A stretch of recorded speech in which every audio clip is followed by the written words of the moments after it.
In this video, we're going to demonstrate the use of a tree diagram in solving a probability question. When you use a tree diagram, the kinds of sentences that you will be reading in problem statements in Chapter 5 are going to contain conditional statements, statements that depend on other features or components. So let's get started by putting a problem that would have conditioning statements. So I'm going to use one of the problems in the context of, I think, a quiz question that you have in Chapter 5. So you have a rugby team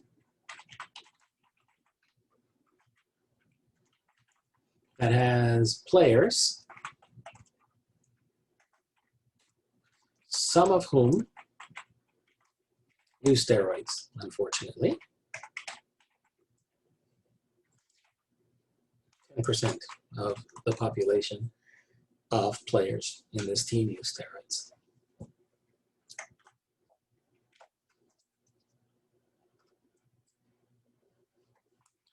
All players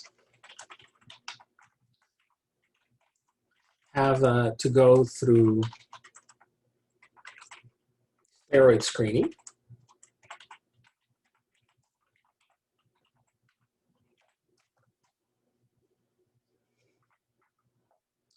And 95% of the players who use steroids test positive. So if you use steroids, chances are you're going to get caught. But that implies that there's 5% of players who use steroids and who don't test positive, and who get away with it. And that's called a false negative, because the player is supposed to test positive, but the player is testing negative. In addition, 25% of the players who do not use steroids test positive. And so this is the one problem with the test, that it actually is sensitive to hormones in either blood or urine or saliva or hair or whatever, and whatever the test uses to come up with the resolution. And so sometimes people test positive even though they're clean. They don't cheat or they don't try to use steroids. And that's called a false positive. And a false positive in this case is not a good thing, 25%. That means that only 75% of the time do players who don't use steroids get to test negative, which would be the right approach. So notice how whether you test positive or negative is no certain indication of whether you use steroids or not. So the test results depend on whether a player uses steroids or not. So therefore, perhaps a mechanism that would better reflect what's going on in this particular problem is something called a tree diagram, where we start by drawing something called a node with two branches. And in this case, a player that uses steroids is going to be marked with the letter S, and a player who does not use steroids is going to be marked with an S that is covered with a line on top, meaning the complement of people. And in a tree diagram, it's really important that you also put the probabilities along with the branches of the problem. And that out of every node, the branches of the problem have probabilities that add up to the whole story, namely to 100% of the story. So notice how this particular segment of our tree diagram is telling us that 10% of players use steroids and 90% don't use steroids. But we're not done yet, because we haven't described the whole situation fully. Because after the process of determining if a player, what kind of a player this rugby player is, one who uses steroids or one who doesn't, then we still have another issue to resolve.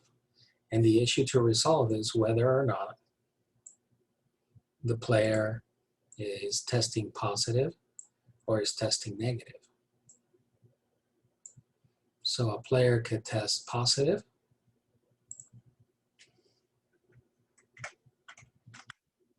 or negative.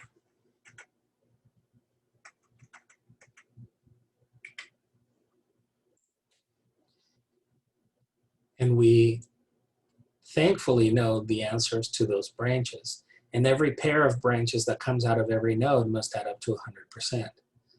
So the players who test positive for steroid, well, that probability could be 95% when we are given that it is a user. But it could also be 5% if a player tests negative. And then 25% of the time, athletes test positive on this test, even though they're not using, which means that 75% of the time, they are testing correctly, negatively speaking. So there are two versions of the world that are right, and then there are two versions of the world where we have what are called errors. A false positive and a false negative. Both are not good situations. In one, in the false negative, an athlete who is using steroids gets away with cheating. In the other, a player who is clean has a tarnished reputation.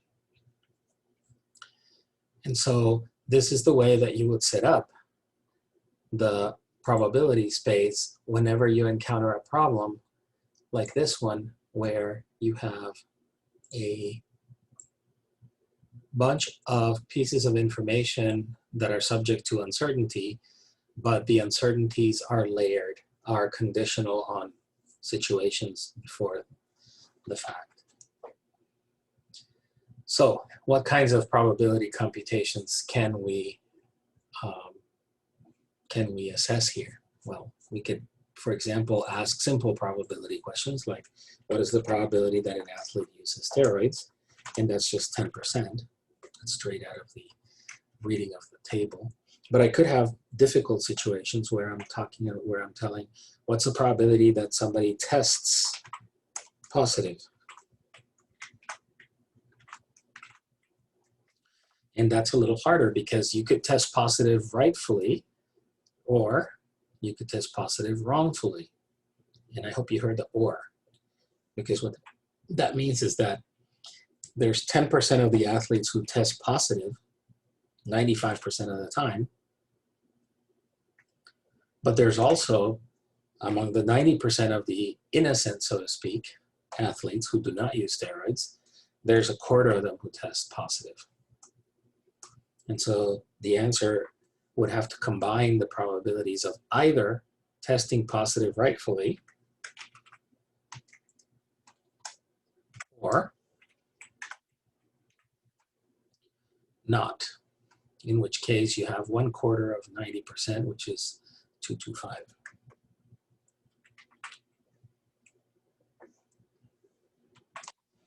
And so this becomes 0.32.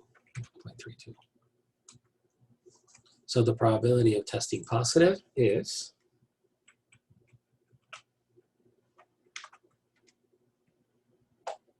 0.32. And all I did to calculate the probability of testing positive is essentially trace the path where athletes test positive and fold the tree to its origin. And as I go through nodes, I multiply.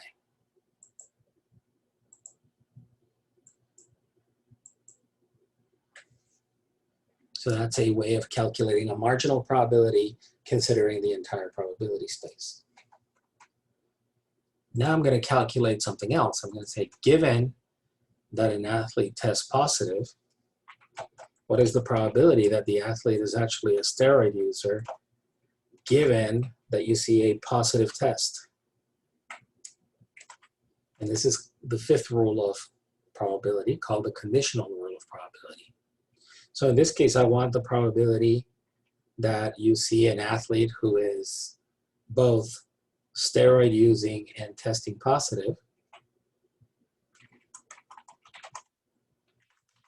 And I want to divide that by the probability of testing positive. And this is called the conditional rule of probability. So in this case, I have to take the 0.095, which is the probability that a guilty athlete tests positive, divided by the probability that an athlete tests positive in general, which is 32%. So it's almost 10 out of 32%. So it's almost a third. So it's, again, roughly 32% or 31%. Okay, I'll do the math with my calculator. So I'm going to divide 0.095 by 0.32, and I get 0.297.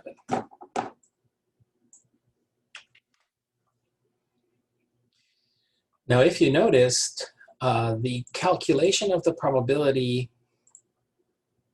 marginal and the probability conditional are different. One is 10%, and the other one is almost 30%, almost 3 times higher. Okay, so the chance that somebody uses steroids in general is only 10%. The chance that you see somebody testing positive makes you now think that there's a 30% chance that they're a steroid user, not a 10% chance, only a 30% chance. So seeing a positive test makes you more willing to suspect that the person is a steroid user. It doesn't make you sure that the person is a steroid user. It only enhances the probability that the person is a steroid user from 10% to 30%. So when we see situations where the marginal probability does not equal the conditional probability, we then say that that is an indication that there's a dependence between taking the test, between testing positive, and between being a steroid user. So those two are dependent. We're not saying that testing positive causes or implies that you're a steroid user. So this is not a causal relation, and that's why we don't say testing positive causes us to know that the person is a cheater, because that's not what's happening here. What's happening here is that testing positive causes you to suspect more strongly that the person is a steroid user, and that strong suspicion has a name. The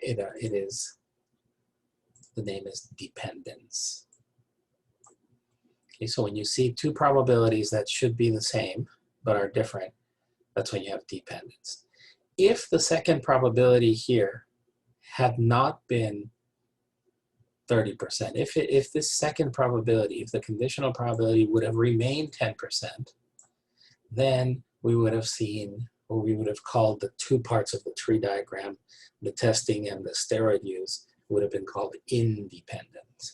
But in this case, dependence. I hope this demonstration problem was useful as well. It should help you solve a great variety of different questions in your lab 5, in your quiz 5, and in your exam 3. And I really appreciate you watching this video and like producing them for you.